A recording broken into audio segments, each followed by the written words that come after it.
I never expected to find my father's last words in the false bottom of his old cigar box. Not on what was supposed to be a simple afternoon of sorting through his belongings with my fiancé Callum, but there it was, a cream-colored envelope with my name written in Dad's distinctive scrawl. My name is Rowan, and until that moment, I thought I had processed my grief over losing my father 6 months ago. I was wrong. "What's that, darling?" Callum asked, peering over my shoulder as I held the envelope. His cologne, usually comforting, felt suddenly overwhelming in the stuffy attic of my childhood home. "I'm not sure." My fingers trembled as I traced Dad's handwriting. It was hidden in his favorite cigar box. Callum reached for the envelope, but I instinctively pulled it closer. Something about finding this letter, this secret, made me want to keep it to myself. Just for a moment.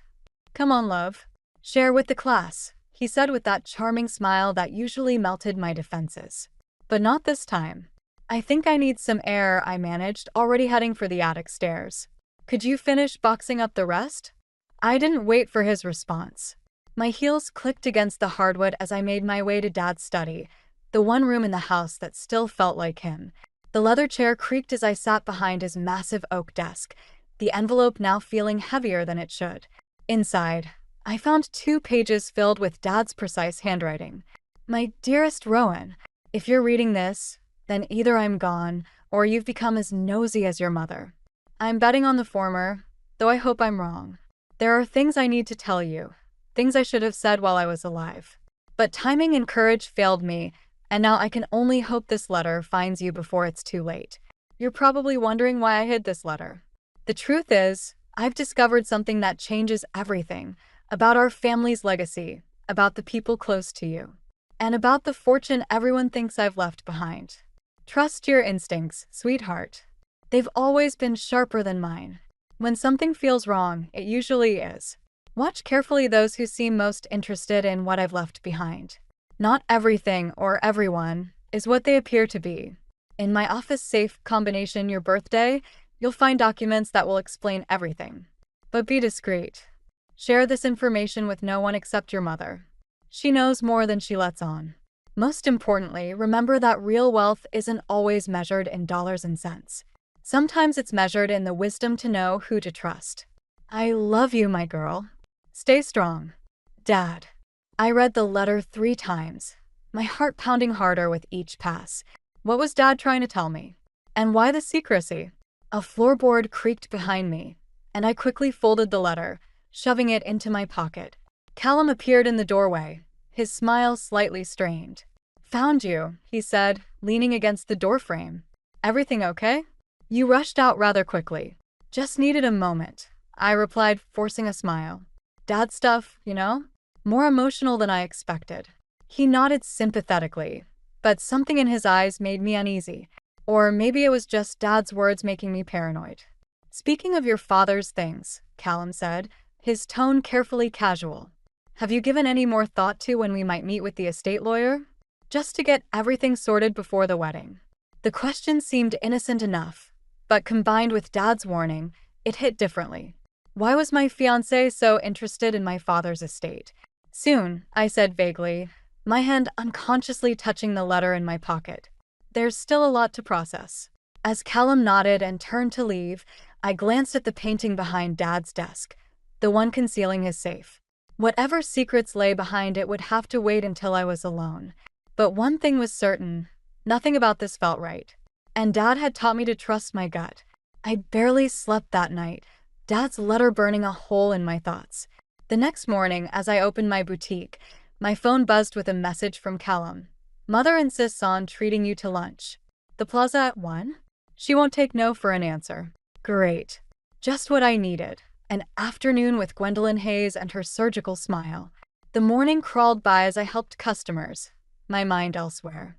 At 12:55, I walked into the plaza's restaurant, spotting them immediately. Gwendolyn rose to greet me, her designer outfit perfectly coordinated, not a silver hair out of place. "Darling," she air-kissed both my cheeks. "You look exhausted. Wedding planning keeping you up?" "Just busy with the boutique," I said, sliding into my seat. Callum squeezed my hand under the table, but something felt off about his touch. Speaking of the boutique, Gwendolyn said, sipping her martini, Callum tells me you're still operating out of that quaint little space downtown. Have you considered expanding? Now that you'll have access to more resources. I felt my shoulders tense. The current location works perfectly for my needs. But surely with your father's estate settled, Callum began. Which hasn't happened yet. I cut in sharper than intended. The waiter's arrival provided a welcome interruption. Throughout lunch, Gwendolyn steered the conversation repeatedly toward my father's business dealings, each question wrapped in a layer of saccharine concern. Arthur was such a brilliant businessman. He must have taught you so much about investing, dear. Dad believed in learning by doing, I replied carefully. He let me make my own mistakes. How noble, Gwendolyn said, her smile not quite reaching her eyes. Though I hope he left you better prepared for managing his estate. Such responsibility can be overwhelming for someone used to running a small shop. My phone buzzed, a message from my mother. Need to see you. Important. Come by the house after work. Excuse me, I said, standing abruptly. Emergency at the boutique. I need to go. But we haven't discussed the wedding venue options, Gwendolyn protested. Another time. I grabbed my purse, avoiding Callum's questioning look. As I reached the restaurant's entrance, I realized I'd forgotten my scarf. Turning back, I froze at the sound of their voices from around the corner. She's becoming difficult, Gwendolyn hissed. If she starts digging too deeply before the wedding. I've got it under control, Mother, Callum interrupted. Once we're married, accessing the estate will be simple. Rowan trusts me. Does she? That display just now suggests otherwise. We can't afford another failure, Callum. The bank won't extend. I said I've got it handled, Callum snapped. Just stick to the plan. My hands shook as I pushed through the revolving door into the street. The cool air did nothing to calm the nausea rising in my throat. Dad's warning echoed in my head. Watch carefully those who seem most interested in what I've left behind. At 6, I pulled up to my childhood home, finding Mom in the garden. She looked up from her roses, her expression grave. I found something in Dad's study, she said without preamble. Something you need to see. She led me inside, pulling out a folder filled with bank statements and legal documents. Your father knew something was coming. He started moving assets around 3 months before he died. What are you saying? I'm saying the estate everyone's so interested in, it's not what they think. She hesitated. And Callum's family? They're not who they pretend to be.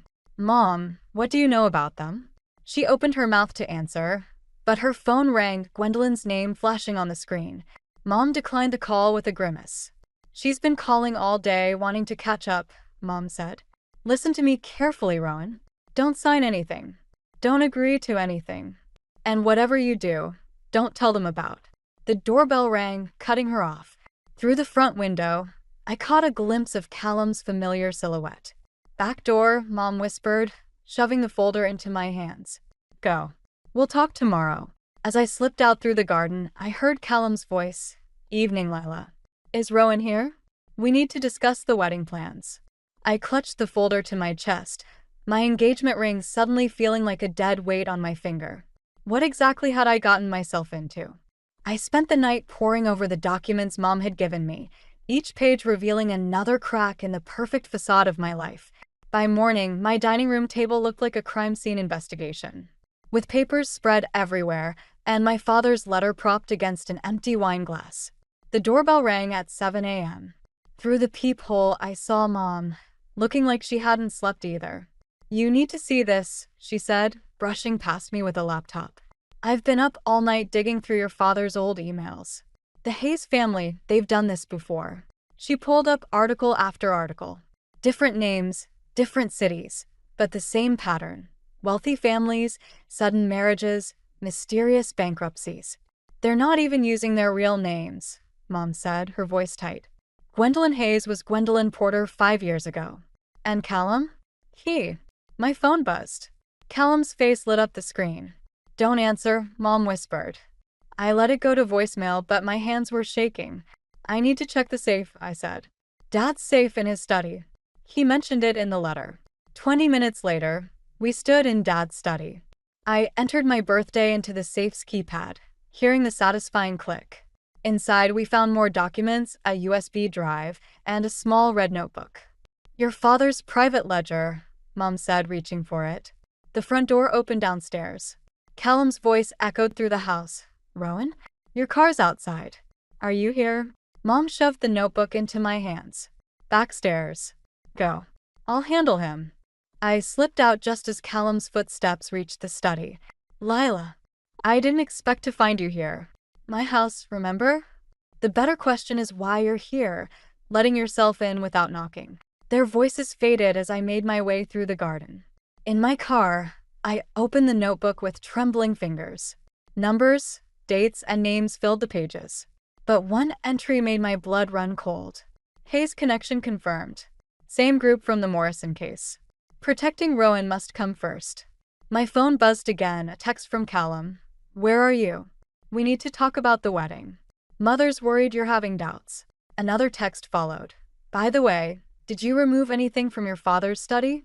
Some papers seemed to be missing. The calm mask I'd been wearing cracked. I started my car and drove to the one place I could think clearly, my boutique. But as I unlocked the door, I found Gwendolyn waiting inside. Security let me in, she said smoothly. We need to talk, dear. How did you know you'd come here? You're so like your father, always retreating to work when things get complicated. Her smile turned sharp. He did the same thing, you know, right before he died. The temperature in the room seemed to drop. What do you know about my father's death? Only that stress can do terrible things to a person's heart. She examined her manicured nails. Especially when they're trying to protect certain secrets. My phone buzzed again. Callum, found the safe open. Mother's waiting at your shop. Let's talk this through like family. You know, Gwendolyn continued. Marriages are about trust. About sharing everything, including burdens, secrets, inheritances. I thought about Dad's warning, about Mom's discoveries, about the notebook burning a hole in my bag, about all the signs I'd ignored because I wanted to believe in love. You're right, I said, my voice steady despite my racing heart. Let's talk about trust. And about the Morrison case. Gwendolyn's perfectly composed face flickered for just a moment. I don't know what you're. Or should I call you Mrs. Porter? I pulled out my phone, showing her the articles Mom had found. That was your name when you pulled this same scam in Seattle, wasn't it? The shop's door chimed. Callum walked in, his face dark. Rowan, whatever you think you know. I know enough, I cut him off, backing toward my office. And soon everyone else will too. I hadn't planned what to say next. But as I looked at their faces, Gwendolyn's mask of concern cracking, Callum's charm turning to something uglier, I realized Dad had been preparing me for this moment all along. The question was, what would I do with the truth? I decided to play their game. After the confrontation at my boutique, I pretended to accept Callum's explanations, his promises, his lies. But I kept digging, and what I found made my stomach turn. The USB drive from Dad's safe contained emails, hundreds of them. Correspondence between Dad and someone named Marcus Morrison. As I read through them late one night, my hands started shaking. Arthur, they're getting closer.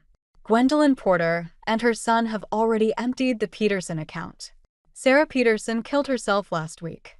We can't let them do this to another family. My phone lit up with a text from Callum. Late meeting. Rain check on dinner. I grabbed my keys and drove to his office building downtown. His car was there, but the lights were off in his window. The security guard recognized me. Mr. Hayes left about an hour ago with a woman. Headed toward the Archer Hotel. The Archer. Of course. Where else would you take your secret girlfriend while your fiancé sits at home, reading about how you destroyed other families?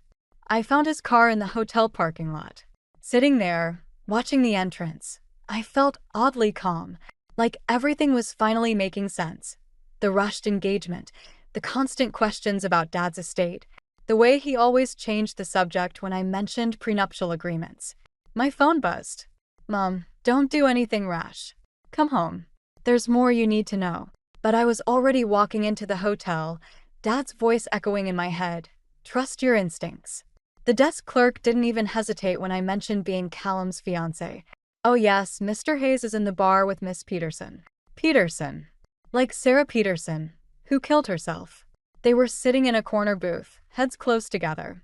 The woman was young, beautiful, and wearing an engagement ring that looked exactly like mine. I walked straight to their table, phone recording in my pocket. Callum, darling. Funny running into you here during your late meeting. He jumped like he'd been shocked. Rowan. I can explain. Let me guess, I said, turning to the woman. He told you about his family's investment firm? About how he could help manage your inheritance. And of course, he fell madly in love with you along the way. The woman's face went pale. Who are you? I'm his fiancé. One of them anyway. And I'm guessing you're related to Sarah Peterson. My sister, she whispered. How did you? Because my father tried to stop them before they killed her. I pulled out my phone, showing her the emails. They've done this before. Multiple times. Callum's charm vanished, replaced by something cold and hard. You've been going through private documents? Funny how you're more worried about that than being caught with your other fiancé. He grabbed my arm, fingers digging in. Let's discuss this privately. Take your hand off her. The new voice belonged to a man standing behind us, tall, gray-haired, familiar from photos in Dad's emails. Marcus Morrison. Miss Everly, he said, your father asked me to watch over you if anything happened to him. I've been waiting for you to figure it out. Callum's grip tightened. This is a private matter. Actually, said another voice mom, walking in with 2 police detectives, it's now a criminal matter. Fraud, theft, and conspiracy charges tend to be very public. Callum released my arm, his face twisting. You don't understand. My mother is already in custody, one detective said. We picked her up trying to access your father's business accounts 20 minutes ago. As they led Callum away, I sat down heavily in the booth. The other woman, Peterson's sister, was crying quietly. I almost fell for it too, I told her. They're very good at what they do. Mom sat beside me, holding my hand. Your father would be proud. He spent years trying to expose them. Did they? I couldn't finish the question. We can't prove they caused your father's heart attack, Marcus said quietly. But the stress of trying to protect you from them certainly didn't help. I twisted my engagement ring off my finger, feeling its weight one last time. Then let's finish what Dad started. The ring clattered onto the table, and with it, the last of my illusions about love and trust. But something stronger was taking their place, a determination to make things right, to protect others from falling into the same trap. Dad had tried to warn me. Now it was my turn to warn others. The morning after Callum's arrest, I sat in Marcus Morrison's office, surrounded by evidence of my father's secret crusade. Files, photos, and financial records covered every surface, each telling a story of another family destroyed by the Hayes schemes. Your father wasn't just tracking them, Marcus said, sliding a thick folder across his desk. He was building a case. But he needed absolute proof of their connection to Sarah Peterson's death. I opened the folder, finding photographs of Callum with different women, all wearing similar engagement rings. All from wealthy families. All now bankrupt or worse. Why didn't Dad just go to the police? Marcus's expression darkened. He tried. But Gwendolyn had connections in high places.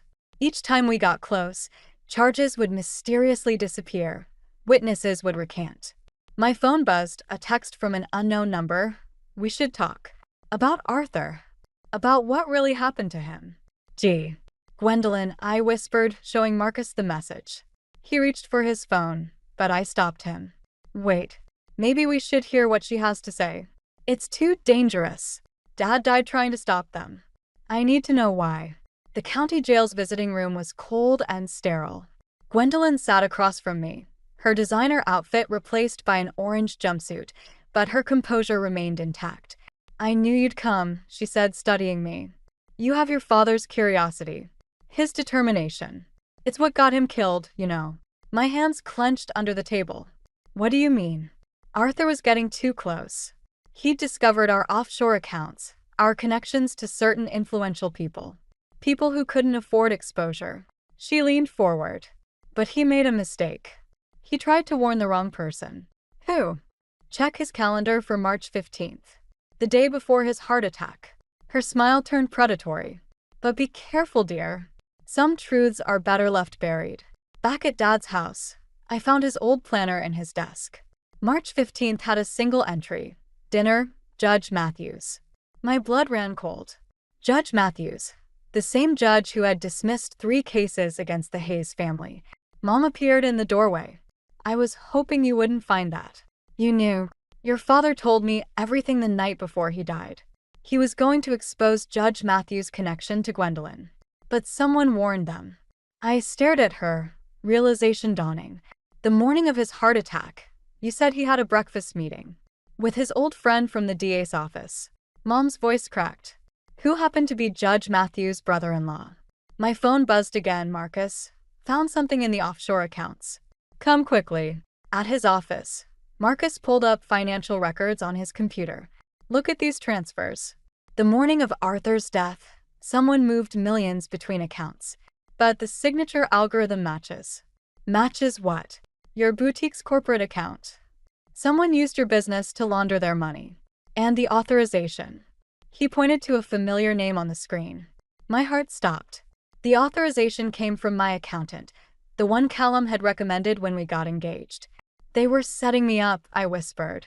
If Dad had exposed them, you would have gone down too. Marcus ran a hand through his gray hair. Arthur figured it out too late. He had to choose between exposing them and protecting you. My phone buzzed one last time.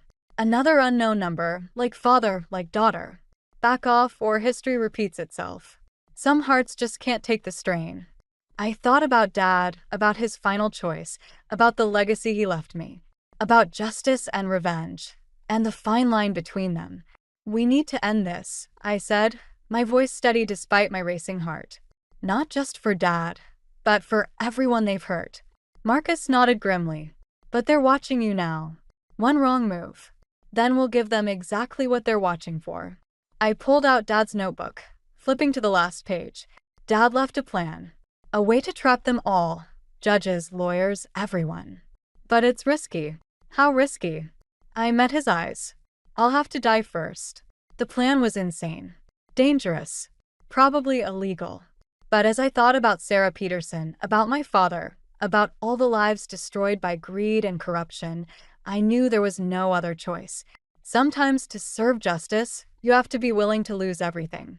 The plan was simple. Fake my own death. Make it look like another victim of the Hayes family schemes. But nothing prepares you for reading your own obituary. Tragic accident claims local businesswoman. The headline read.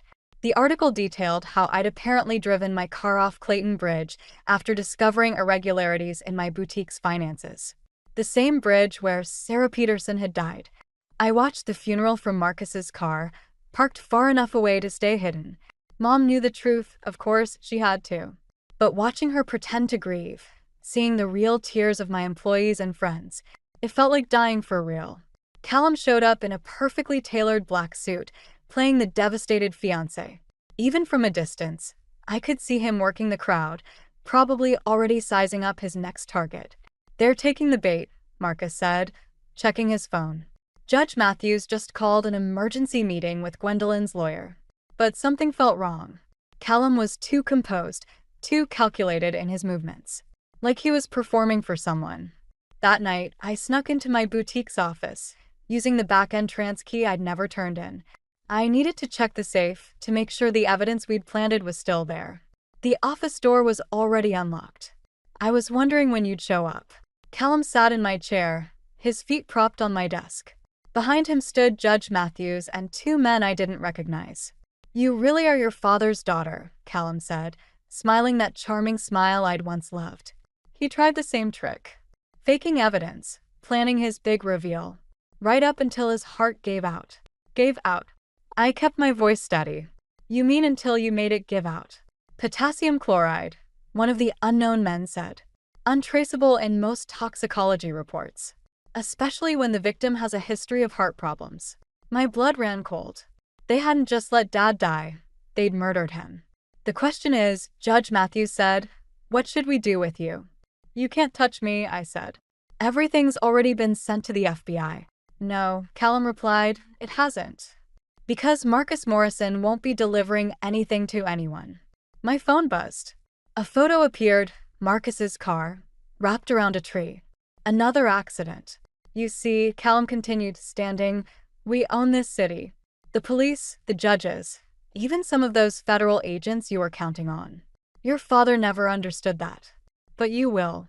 The two men moved to block the door. Judge Matthews pulled out a small vial.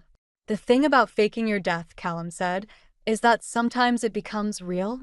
I backed away, but my heel caught on the carpet. As I stumbled, I caught a glimpse of movement outside the office window, a flash of gray hair.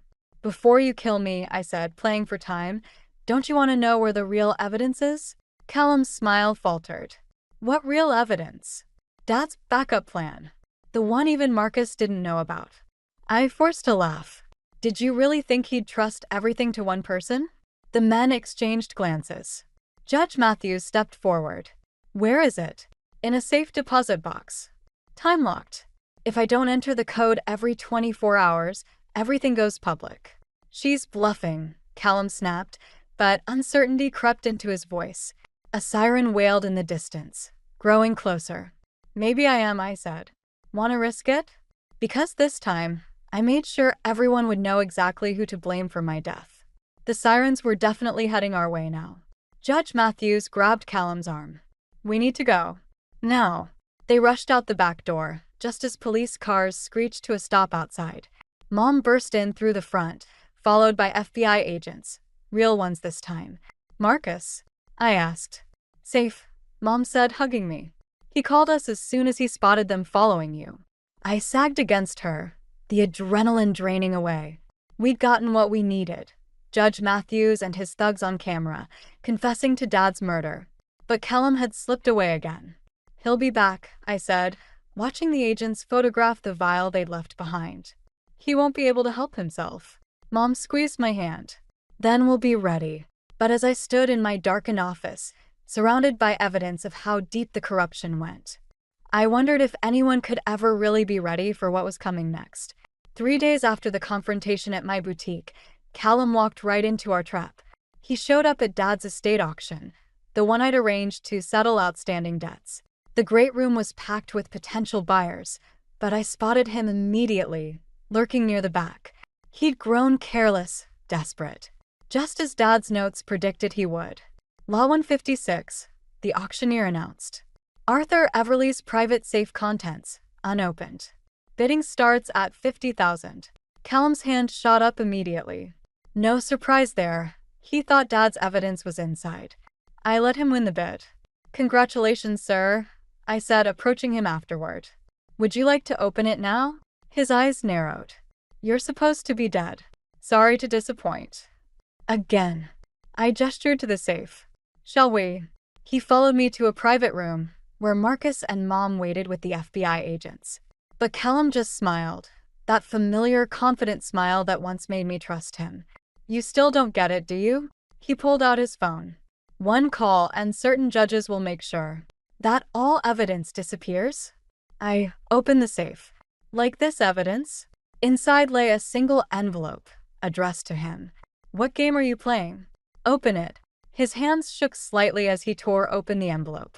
Inside was a single photo Callum with Judge Matthews, taken the night of Dad's death. There's no proof, he started. Check your phone, Marcus said. Callum's screen lit up with a video security footage from my boutique, showing his entire confession about Dad's murder. Already viral, I said. Every news outlet in the country has it. Judge Matthews was arrested an hour ago. And your mother. I paused. Well, she made a deal. You're lying. But sweat beaded on his forehead. She told him everything, Callum. About Sarah Peterson, about Dad, about all of it. See, that's the thing about people like you and your mother. You never really trust each other. He lunged for the door, but FBI agents blocked his path. One more thing, I said, pulling out Dad's notebook. Remember when I mentioned a safety deposit box? With time-locked evidence. His face went pale. There wasn't one. But you believed it because you knew Dad was smart enough to have a backup plan. Want to know what his real plan was? I opened the notebook to its last page. He knew you'd kill him eventually. Knew you'd come after me next. So he left a trail, breadcrumbs for me to follow, evidence scattered across dozens of accounts and locations, each piece meaningless alone, but together. You're bluffing, he whispered, but his charm had cracked completely. The auction? The safe? All staged. While you were focused on them, FBI agents were raiding every location listed in Dad's notebook. Your entire network is exposed. Callum's composure finally shattered. He spun toward me, rage replacing his usual calculated control. He deserved it. They all deserved it. These self-righteous rich families, looking down on people like us. People like you, I corrected, who think they're entitled to take whatever they want, no matter who they hurt. At least I'm honest about what I am, he snarled. You're no better, playing these games, manipulating people. The difference is I learned from the best. I stepped closer. You taught me how to lie, Callum. How to manipulate. How to make people see what I wanted them to see. I just used it better than you.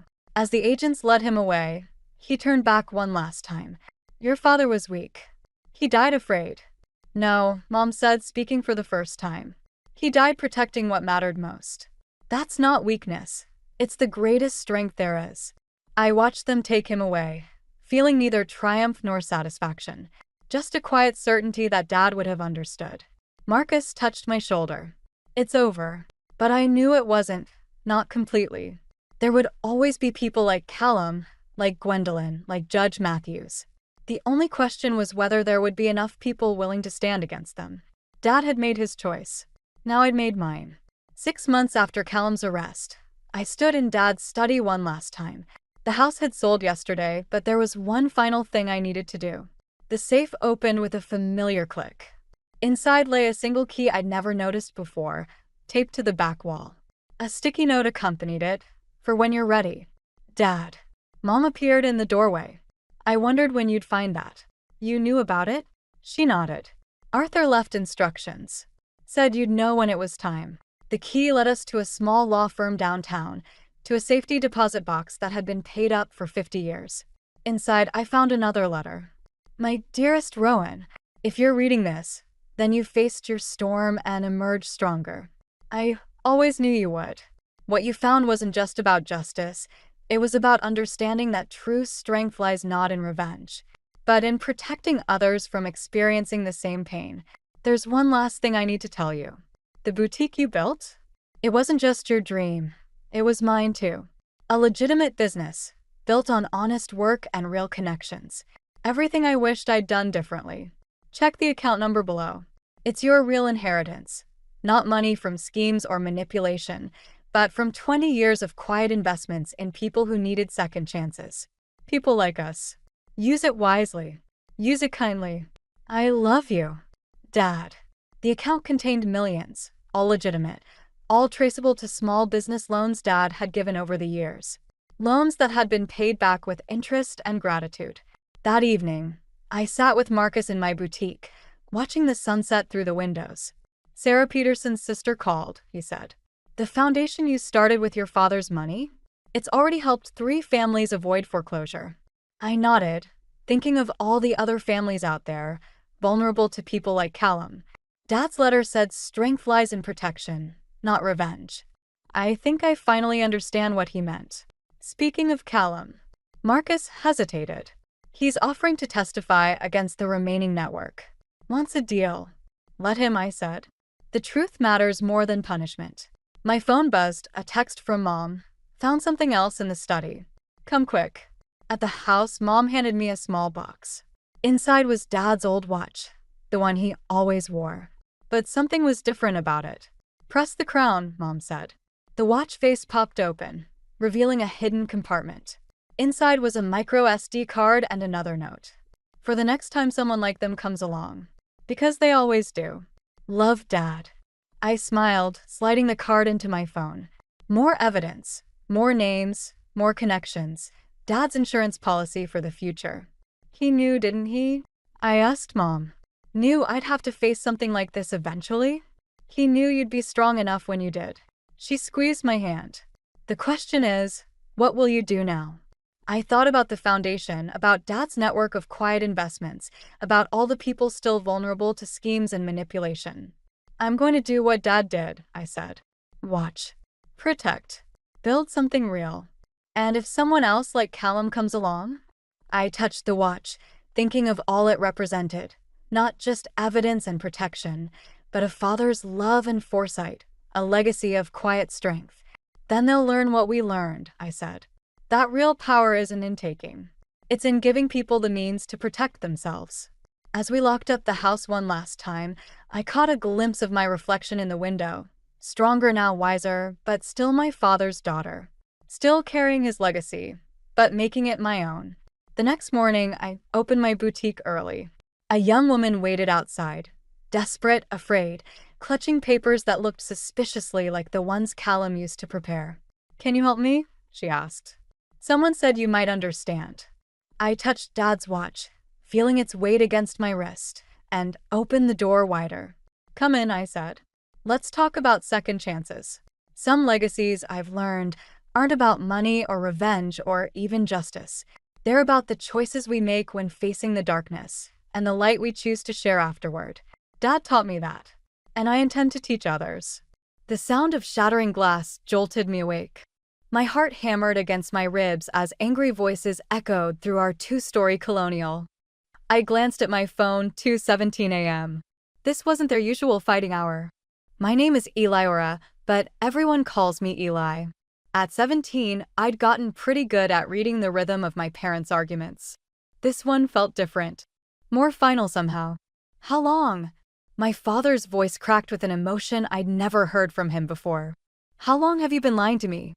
I crept to my bedroom door, pressing my ear against the cool wood. Mom's response was too quiet to make out, but Dad's bitter laugh cut through the silence like a knife. 12 years, Blythe? Our entire marriage has been built on lies. My stomach dropped. 12 years. The same age as my half-sister, Zara. She was sleeping over at a friend's house tonight, thankfully missing whatever storm was breaking over our family. "James, please," Mom pleaded. "I never meant to." "To what? To destroy everything? To make a fool of me?" Another crash, followed by the sound of keys jingling. "I can't even look at you right now." Heavy footsteps thundered down the stairs. I rushed to my window, watching as Dad stormed out to his car. The engine roared to life, tires squealing against wet pavement as he peeled away into the darkness. Mom stood in the doorway, her silhouette small and defeated in the porch light. I should have gone downstairs. Should have demanded answers. Instead, I crawled back into bed, pulling my covers up to my chin like I was still a little kid who could hide from monsters under blankets. Sleep didn't come. The next morning, everything changed. 2 police officers stood in our living room while Mom collapsed onto the couch, her face buried in her hands. Their words blurred together. Wet roads, sharp turn, no guardrail. Dad's car had been found at the bottom of Miller's Ridge. "Mrs. Wyndham," one officer said gently, "I'm so sorry, but your husband didn't survive the crash." The world tilted sideways. I gripped the door frame, my knees threatening to buckle. Mom's sobs filled the room, but all I could hear was Dad's voice from last night, raw with betrayal. His final words in our house haunting me, "I can't even look at you right now." Hours passed in a fog. Relatives started arriving, aunts, uncles, family, friends. Everyone speaking in hushed tones, offering casseroles and condolences. But Grandma and Grandpa Wyndham, Dad's parents, were noticeably absent. When I asked Mom why, she just shook her head and said they were traveling. Late that afternoon, I found myself in Dad's study, breathing in the familiar scent of old books and coffee. His reading glasses still sat on his desk, next to a half-finished crossword puzzle. A photo of us caught my eye, Dad teaching me to fish when I was 12, both of us grinning at the camera with matching sunburned noses. "Eli?" Mom's voice startled me. She stood in the doorway, eyes red and puffy. "Grady's coming over to help with arrangements." Grady Bellamy, Mom's friend from work who'd been spending more and more time at our house lately. Something cold settled in my chest as pieces started clicking into place. Did Dad know? The words slipped out before I could stop them. "About you and Grady?" Mom flinched like I'd slapped her. "This isn't the time, Eliora." But it was exactly the time. Dad was gone, and his last moments alive had been filled with anger and betrayal. I turned back to the photo, unable to look at her. "When will it be time, Mom? When you're ready to admit what really happened last night?" She didn't answer. Her footsteps retreated down the hall, leaving me alone with Dad's ghost and questions that would haunt me for months to come. One thing was certain, nothing would ever be the same again. 6 months after Dad's funeral, Mom married Grady in our backyard. I watched from my bedroom window as they exchanged vows under the maple tree where Dad had built my childhood swing. The same tree he'd promised to hang fairy lights in for my graduation party next spring. Mom wore a cream-colored sundress and a smile I didn't recognize. Zara scattered rose petals, beaming at her role as flower girl. The small gathering of guests, mostly Grady's friends and family, applauded as they kissed. No one seemed to notice or care that Dad's parents weren't there. That half of our family was missing. Eli? Zara's voice pulled me from my thoughts. She stood in my doorway, still in her pale pink dress. Mom wants you to come down for pictures.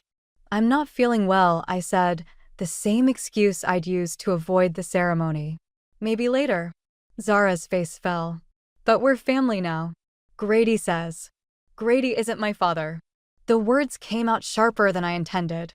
Zara flinched and guilt twisted in my stomach. None of this was her fault. Sorry, I softened my tone. I just need some time, okay? She nodded and disappeared downstairs, where laughter and music drifted up through the floorboards. I turned back to my window, watching as Grady led Mom in their first dance. His hand rested possessively on her lower back, and something in his expression made my skin crawl. Later that night, after the guests had gone and Zara was asleep, I crept down to the kitchen for water. Voices from the living room stopped me cold. We need to discuss what to do about Elira, Grady was saying. Her attitude is affecting Zara. She's grieving, Mom replied, but her defense sounded weak. It's only been 6 months. It's been long enough. Grady's voice hardened. We're a family now, Blythe. Either she accepts that, or we need to consider other options. What do you mean, other options? My sister's running that boarding school in Vermont. They have openings for the spring semester. The glass slipped from my hand, shattering on the tile floor. Silence fell in the living room. Eli? Mom called out. Is that you? I didn't answer. Instead, I ran back upstairs, my bare feet silent on the carpet. Behind me, I heard their muffled argument resume. The next morning, I woke to find boxes stacked in the hallway. Grady was directing movers, pointing out which furniture stayed and which went. What's happening? I asked Mom, who was supervising from the doorway. Grady's moving in properly now, she said, not meeting my eyes. We're making space for his things. I watched as they dismantled Dad's study, packing away his books and awards. His presence being erased piece by piece. When they reached for the fishing photo on his desk, I snapped. That's mine, I said, snatching it before the mover could wrap it in paper. Eli, Mom started, but Grady cut her off. Let her have it, he said smoothly. She'll need something for her dorm room, after all. My blood ran cold. So they'd already decided. That afternoon, I found Dad's old laptop buried in one of the boxes headed for storage. I smuggled it to my room, desperate for any connection to him. When I powered it on, a document was still open, an email draft dated the night he died. Mavis, it began. I know why you've been trying to warn me about Blythe. Tonight confirmed everything.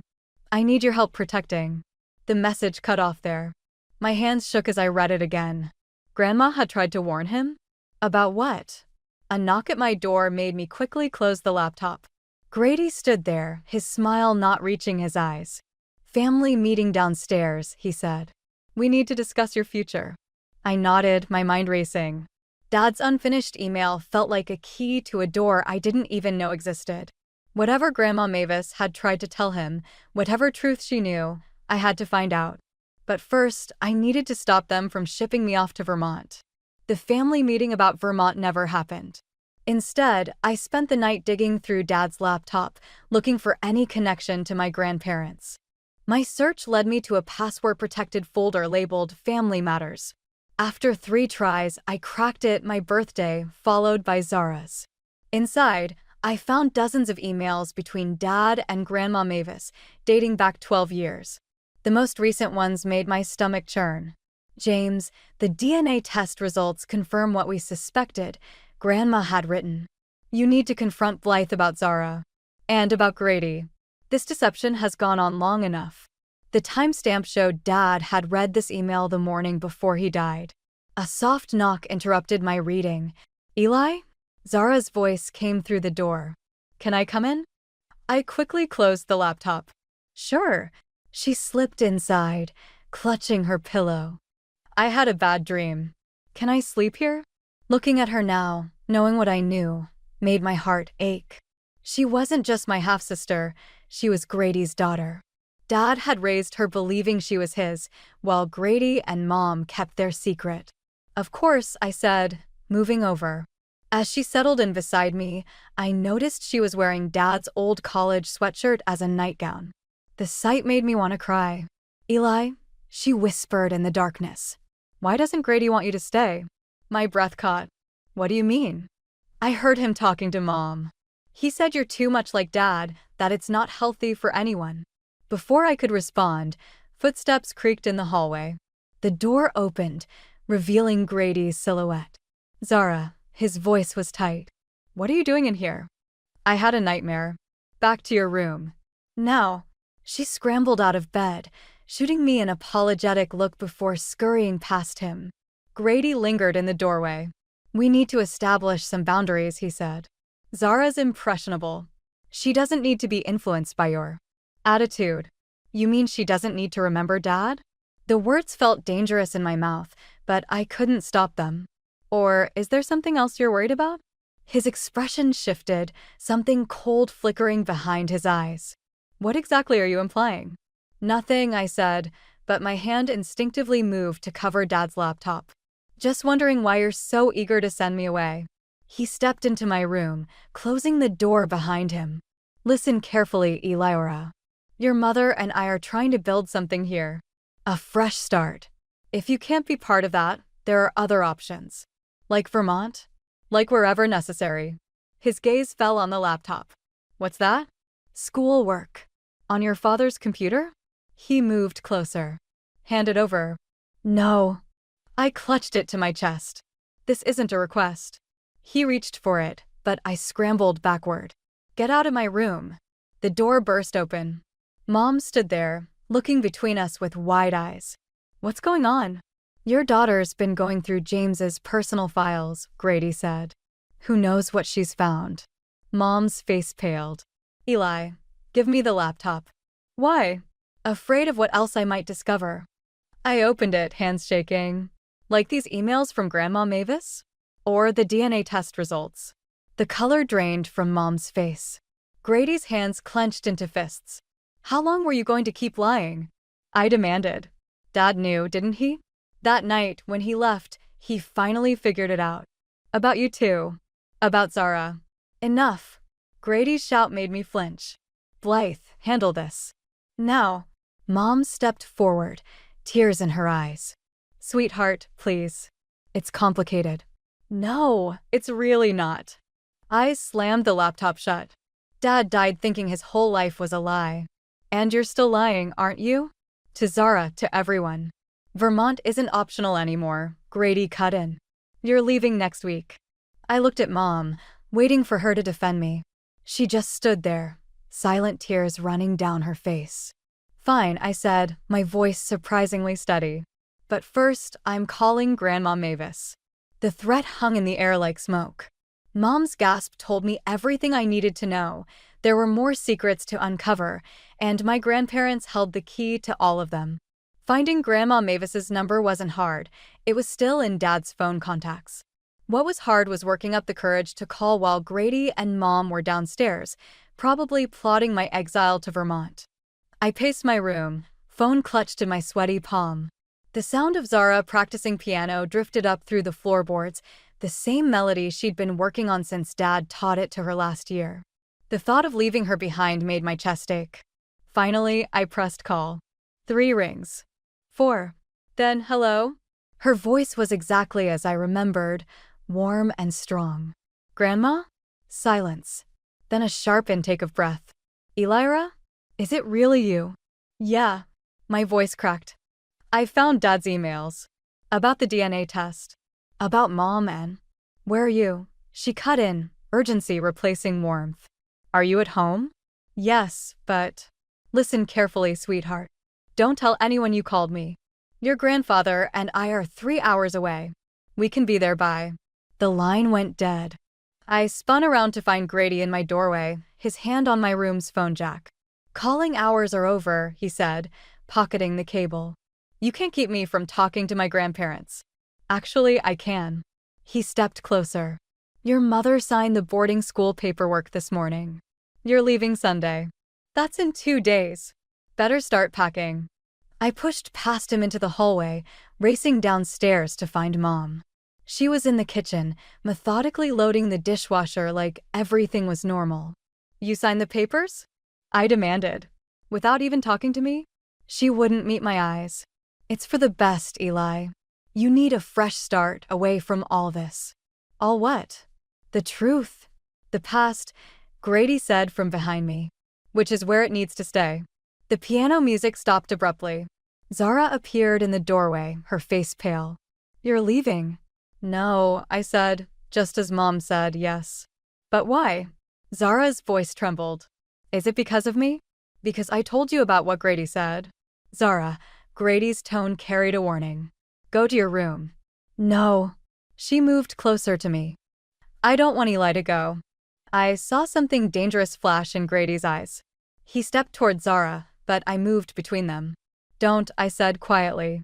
Don't you dare try to intimidate her like you do everyone else. Grady, Mom started, but he held up his hand. You want to know why your sister's leaving? He asked Zara. Show her the emails, Eli.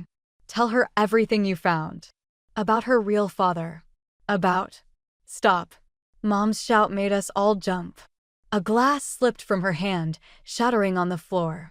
In the silence that followed, I could hear her ragged breathing. Mom? Zara's voice was small. What's he talking about? I looked at my sister, really looked at her. She had Grady's eyes. How had I never noticed before?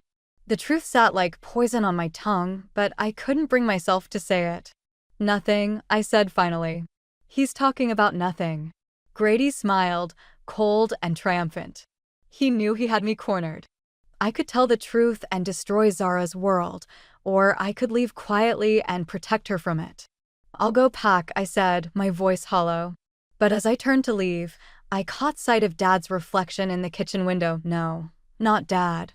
Grandfather August, standing on our back porch with Grandma Mavis beside him. They must have already been on their way when I called. Grady followed my gaze and cursed. Mom dropped another glass. Zara, I said quickly, remember how Dad always said the truth sets us free? She nodded. Well, I think it's time for some truth. All of it. The back door opened, and my grandparents stepped into our kitchen like avenging angels. Grandma Mavis took one look at me and opened her arms. I ran to her without hesitation, leaving chaos erupting behind me. Grandma Mavis's kitchen smelled like cinnamon and safety. I sat at her familiar oak table, watching steam rise from my tea while Grandfather August paced behind me. We'd left chaos at my house, Mom crying, Grady threatening legal action, and Zara locked in her room, refusing to speak to anyone. Your father suspected for years, Grandma said, sliding a worn leather journal across the table. But he couldn't prove anything until he found this in Blythe's desk last spring. The journal was Mom's. Inside, detailed entries chronicled her relationship with Grady, starting long before I was born. Before she even met Dad. He was going to confront them that night, Grandfather August said, his voice heavy. We begged him to wait, to let us help him gather more evidence for the divorce. Evidence? I looked up from the journal. Evidence of what? Grandma exchanged a look with Grandfather. Your father discovered some irregularities in his company's accounts. Large sums of money being transferred to offshore accounts. I don't understand. Grady was your father's financial advisor before he married your mother, Grandfather explained. He'd been embezzling funds for years, using your mother's position as company secretary to cover his tracks. The room tilted sideways. Dad's accident. Might not have been an accident at all, Grandma finished softly. A sharp knock at the front door made us all jump. Through the window, I saw Mom's car in the driveway. I'll handle this, grandfather said, moving toward the door. Wait. I stood up. I want to talk to her. Eli. She owes me the truth. All of it. Mom looked smaller somehow, standing in Grandma's living room. Her eyes were red, her hands twisting together nervously. Where's Grady? I asked. At home with Zara. She swallowed hard. He doesn't know I'm here. Like Dad didn't know about you and Grady all those years? She flinched. I never meant for any of this to happen. Grady. He can be very persuasive when he wants something. Like Dad's money? Or his life. I didn't know about the money until after. She trailed off, tears spilling down her cheeks. When James confronted me that night, I panicked. I called Grady, told him everything. He said he'd handle it, but I never thought. You never thought he'd actually kill Dad? My voice cracked. Or you just never thought anyone would figure it out? Eli, please. I know I've made terrible mistakes, but I'm still your mother. No. The word came out sharp as glass. My mother died the night Dad did. I just didn't know it until now. A sound from the hallway made us turn. Zara stood there, tears streaming down her face. She must have followed Mom. Is it true? She whispered. Did he kill James? Mom reached for her, but Zara backed away. Sweetheart, it's complicated. Stop lying. Zara screamed. Everyone just stop lying. She ran to me, wrapping her arms around my waist like she used to when she was little. Despite everything, she was still my sister. Blood didn't matter. Dad had taught us that love was stronger than DNA. What do we do now? Zara asked, her voice muffled against my shirt. I looked at my grandparents, then at Mom, who seemed to have aged years and minutes. The journal on the table held enough evidence to destroy Grady, but using it would mean destroying what was left of our family too. We tell the truth, I said finally. All of it. To the police, to everyone. Grady will never let that happen, Mom whispered. He'll what? Grandfather's voice was steel. Kill someone else? Try to send Eli away? We have evidence now, Blythe. Real evidence. My phone buzzed, a text from Grady. Come home now. Or everyone learns what really happened the night your father died. I showed it to the others. Mom went pale. He's bluffing, she said, but her voice shook. Maybe, I replied, already grabbing my keys.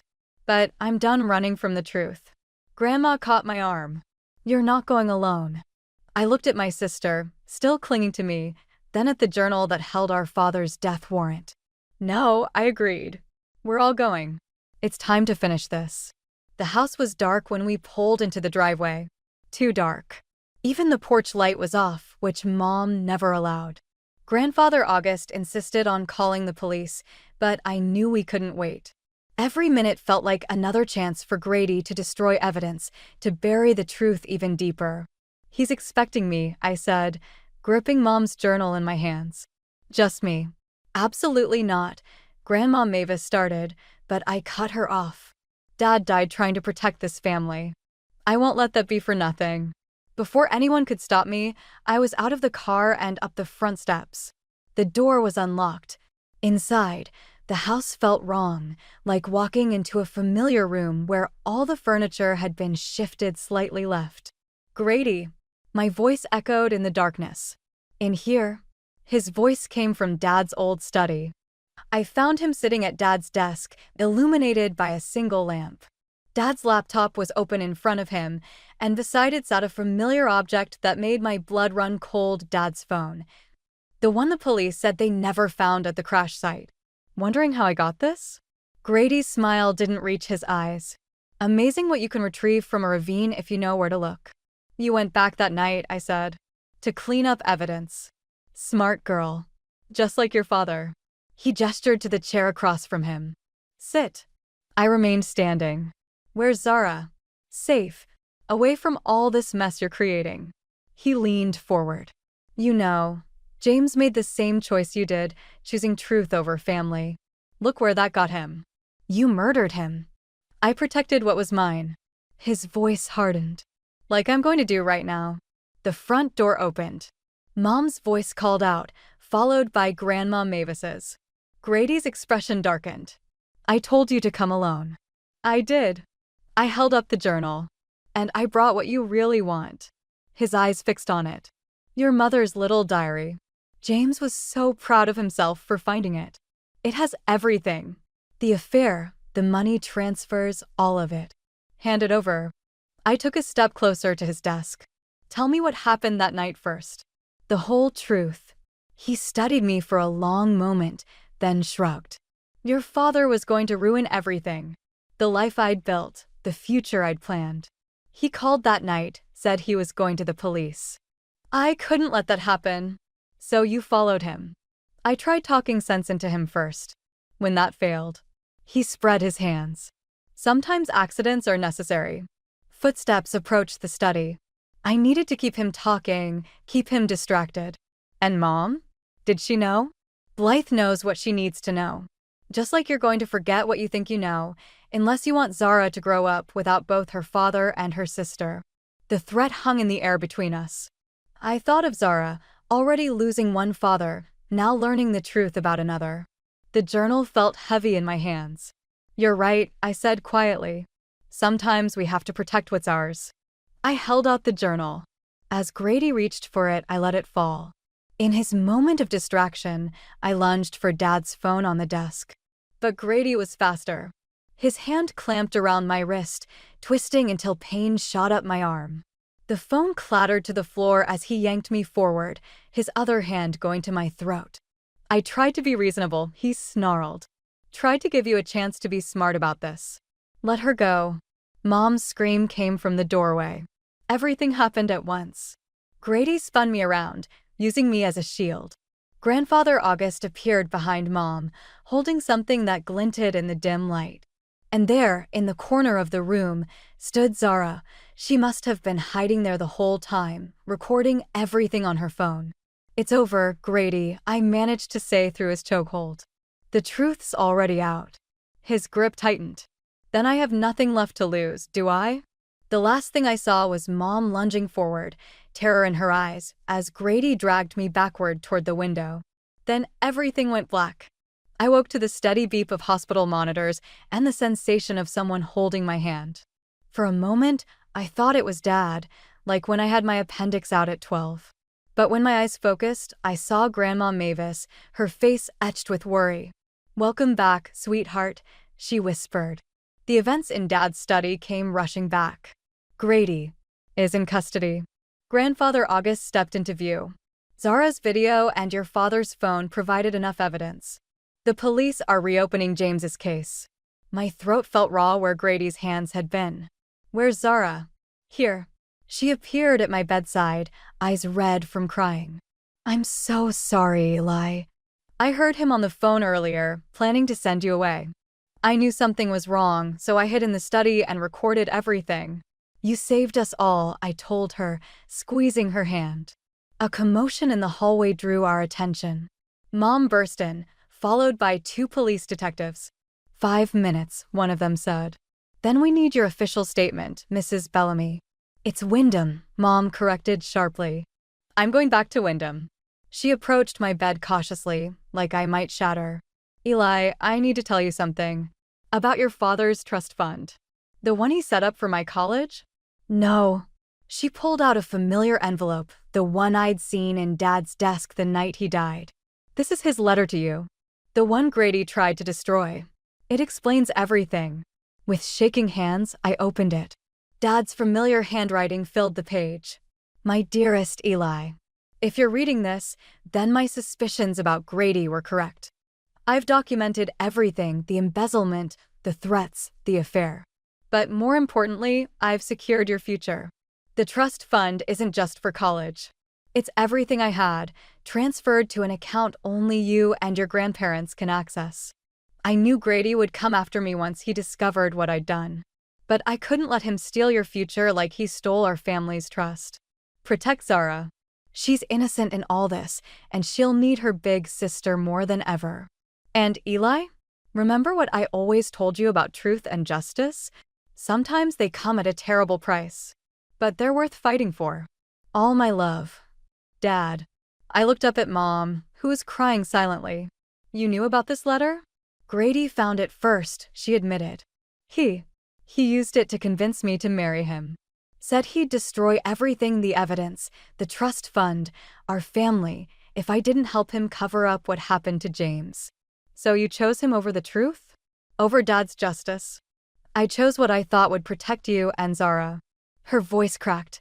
I was wrong. So terribly wrong. The detective stepped back in. Mrs. Wyndham, it's time. Mom straightened her shoulders. I'm ready to tell the truth. All of it. Wait. I caught her hand. Dad's letter. He wanted justice, but he also wanted us to heal. To be a family again. How can we? After everything? By choosing truth this time, I said. Together. Zara moved closer, taking Mom's other hand. For a moment, we stood connected, 3 generations of women choosing truth over fear. Mr. and Mrs. Wyndham, I looked at my grandparents. Will you help us? Grandma Mavis wiped her eyes. That's all we've ever wanted, dear heart. The detective cleared his throat. There's one more thing. We found something else at the house. A recording on James's phone. From that night, my heart stopped. Dad's last moments, preserved in digital memory. Do you want to hear it? The detective asked. I looked at my family, broken but healing, fractured but not destroyed. Dad's words echoed in my mind. Sometimes truth and justice come at a terrible price. But they're worth fighting for. Yes, I said firmly. We need to hear everything. Because that's what Dad taught me, that truth, no matter how painful, was the first step toward healing. And we had a lot of healing left to do. 1 year later, I stood in front of Dad's grave, brushing autumn leaves from his headstone. The trial had ended last week. Grady got 20 years for Dad's murder, with Mom receiving immunity for her testimony. The recording from Dad's phone had captured everything, including Grady's confession before he forced Dad's car off the road. Ready? Zara appeared beside me, carrying a bouquet of Dad's favorite sunflowers. She lived with me and our grandparents now, her choice after Mom started therapy and moved into a small apartment across town. We were all healing, but at different paces, in different places. Almost. I pulled out Dad's old journal, the one I'd found hidden in his desk after the trial. I want to read him something first. Zara nodded, settling cross-legged on the grass. I opened to the last entry, dated the morning of his death. My greatest fear isn't dying. It's leaving my girls without showing them that love is stronger than blood, that truth matters more than comfort. And that family isn't just who we're born to, but who we choose to become. He was right, Zara said softly. About all of it. A familiar car pulled up to the cemetery gates. Mom, right on time for our weekly visit. These meetings were still awkward, filled with careful conversations and tentative steps toward forgiveness.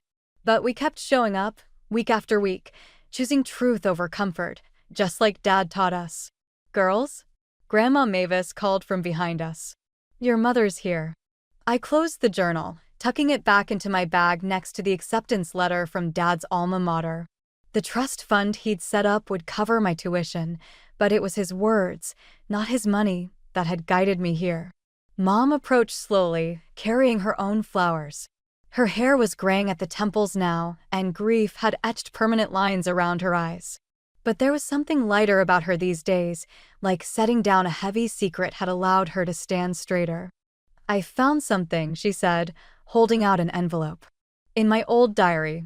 Inside was a photo I'd never seen, Dad teaching me to write my name, both of us laughing as I scribbled backwards letters across his legal pad. On the back, he'd written, Eli's first story, about a family of birds who flew in different directions, but always found their way home. I was cleaning out the storage unit, Mom explained. Thought you might want it for your dorm room. My throat tightened. Next week, I'd be heading to college, leaving behind the cemetery, this town, all these ghosts. But not the truth, never that. Thanks, I managed. Then, surprising us both, I hugged her. Zara joined us, then Grandma Mavis and Grandfather August. We stood there, this patchwork family held together by choice rather than obligation, by truth rather than comfort. Later that night, as I packed my room, I found one last surprise, a sealed envelope that had fallen behind my desk. Dad's handwriting again, but this time addressed to both my daughters. Zara sat beside me as I read. My dear girls, by the time you read this, you'll understand that family isn't always what it seems. But here's what I know for certain. Love doesn't care about DNA. Truth doesn't bend to convenience. And strength isn't about never falling. It's about who helps you stand back up. Eli, protect your sister's heart. Zara, guard your sister's spirit. Together, you're stronger than any secret, any lie, any storm. And remember, sometimes the hardest paths lead us exactly where we need to be. All my love. Dad. I looked at Zara, this sister who wasn't my sister by blood, but was my sister in all the ways that mattered. She smiled, tears in her eyes. He knew, she whispered. He knew all along, and he loved us anyway. No, I corrected gently. He loved us completely. Because that was Dad's final lesson that love, like truth, doesn't need qualifiers. It simply is.